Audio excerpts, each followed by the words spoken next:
times when talking to many in the printing industry, whether they be for a printer or someone from the creative community, or even in schools when I give talks, the question they ask me can always be the same. First, they always know there are a lot of properties that paper have, but always wonder what key properties are the ones that impact offset press and print performance, and the ones that have the most impact. Hi, I'm Jim Kohler, Schlavamo's paper professor, and in this episode I'll talk about the important uncoated paper properties that I feel have the most impact on offset print and press performance. The factors I discuss are general, and a class could be done on each one, but I will give you a good idea on the benefits and negatives of each and how they impact offset press and print performance. So let's hit the road and see what key properties we have. While we have a lot of paper properties, some of our visual aspects, such as brightness, color, opacity, etc. Others are for physical strength of paper, or for all operations following printing, such as die cutting, folding, etc. Others are important as how they allow the paper to interact with the offset equipment, whether that's for sheet fed or web. The properties I'll talk about are the key properties in the interaction of uncoated substrates and the offset press equipment, or the end use for the printer's client. Let's start with the beginning, and probably the big one: fiber. I'm going to highlight the fiber used in most papers today, and not due to time, focus on secondary fibers such as cotton, hemp, etc. The base fiber used today is softwood and hardwood.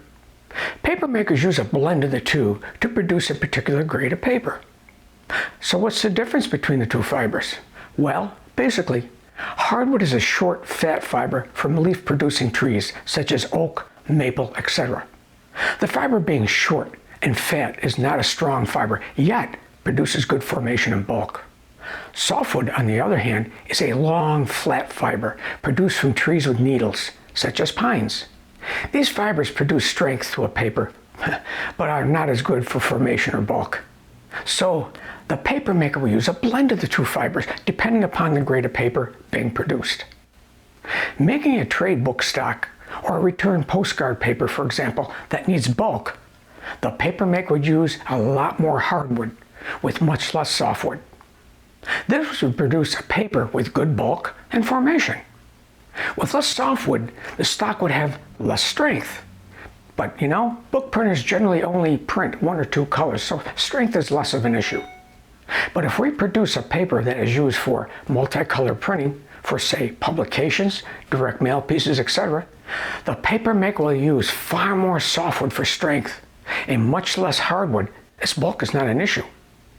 The key point here is that the blending of hardwood and softwood balances the need for strength, bulk, and formation for a particular grade. As we progress down the paper properties line, the paper makers can build more strength through a process called refining. The fibers once cooked, and for an easy explanation, they are smooth as the diagram to my left shows. To help build strength, the paper maker needs to roughen up the fibers a bit. It's like taking a piece of thread and rubbing it between your fingers. You break a lot of the outer walls of the thread to create what we call fibrils. The more you rub the thread, the more fiber you loosen off the walls of the thread, as shown again to the image to my left. Well, the same thing happens when we refine. Refining helps loosen the walls of the fiber into fibrils, as shown by the diagram to my left. Those fibrils will interconnect with each other, kind of like Velcro. The image to my left shows the fibrils interacting. The more you refine, the more fibrils created. To refine, the paper maker generally may use a machine with internal blades that rotate in opposite directions. The image to my left shows a typical refiner. Now, there are pros and cons to refining. Refining builds strength, but reduces fiber diameter, which relates to caliper. But the good news is, the more you refine, the more strength you build. The bad news is, the more we refine, bulk is lost. So once again, we refine to the type of grade we are making.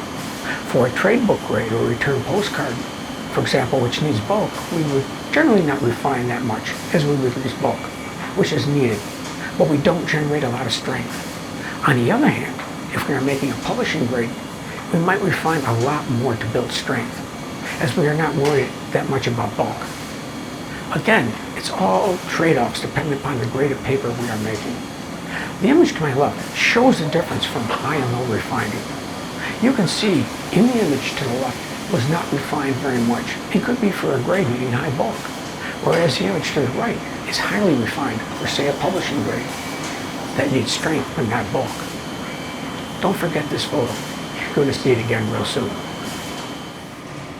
The art of refining can also impact another paper property, porosity. Porosity is what it sounds like. How porous is the substrate?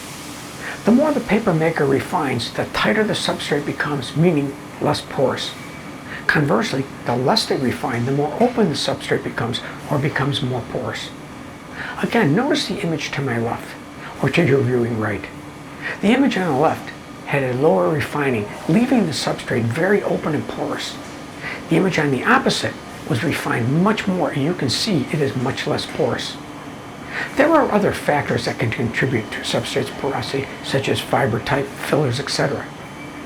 Basically, to measure an uncoated paper's porosity, then we'll use a device that measures the paper's resistance to the passage of air under prescribed conditions. One method, for example, determines porosity by measuring the time in seconds that it takes 100 cubic centimeters of air under constant pressure to pass through 1 square inch of paper. If the resulting time is, say, 10 seconds, well, the paper would be very open or very porous. If, on the other hand, the value in seconds was 90, the paper would be much tighter or much less porous. You can see how this will affect how offset ink will react with the paper. The more open the paper is, the more the ink will saturate into the stock. Conversely, the more closed the sheet is, the less the ink will saturate into the structure of the sheet. This is why a vellum stock, which is more open, meaning more porous, will print different than a paper with a luster finish, whose surface is much tighter and less porous. Ink drying of conventional inks can take longer to dry with a paper that has a very tight surface and is less porous. So a paper's porosity can impact how a paper performs on press, as well as the look of the resulting print. The last important property is smoothness. Smoothness is one of those properties that affects performance on press as well as print quality for the look and feel. Smoothness goes hand in hand with refining and porosity, and is somewhat controlled by the two. Well, the more you refine, the tighter the sheet will be, resulting in, all things being equal, a smoother sheet. Lower refining results in a sheet that is more open, allowing the ink to better penetrate the substrate, and will be rougher. Smoother sheets can result in slightly longer ink drying times due to the higher tight surface. Rougher sheets will perform the opposite. Hence, the difference between a vellum and a super smooth sheet. Now, keep in mind there are other factors that can control smoothness of a substrate, such as machine calendaring, high amounts of hardwood versus higher amounts of softwood fiber. But this will give you an idea how smoothness reacts on press. Smoothness is also one of those properties that affects the printed sheet and what the printer's client is looking for in the overall look and feel. Well, I'm back. The properties I have discussed are some of the many that go into producing a grade of paper, but the ones I have described are the important ones of how a paper can interact on press for you or your client as an end product. Many other properties such as tear, tensile, fold, etc. are more important for post-press or end product operations. I did not mention basis weight, as that property obviously depends on the grade being produced. One last interesting physical fun fact about basis weight, caliper, and smoothness is that the paper maker can only produce 2 of the 3 specification properties at any one time. An example being, if the grade calls for specifications for basis weight and caliper, well then smoothness spec has to float. The same thing if you want caliper and smoothness specified, then basis weight spec floats, and so forth. Well, I hope this gives you some insight into some key paper properties and how they react on press or for the client. Now, don't forget to subscribe to this channel so you get all the past, present, and future Paper Professor episodes. is I hope to cover all kinds of topics from graphics to paper. Well, again, I'm Jim Kohler, the paper professor for Salamo Papers, and I sure hope to see you in the next episode.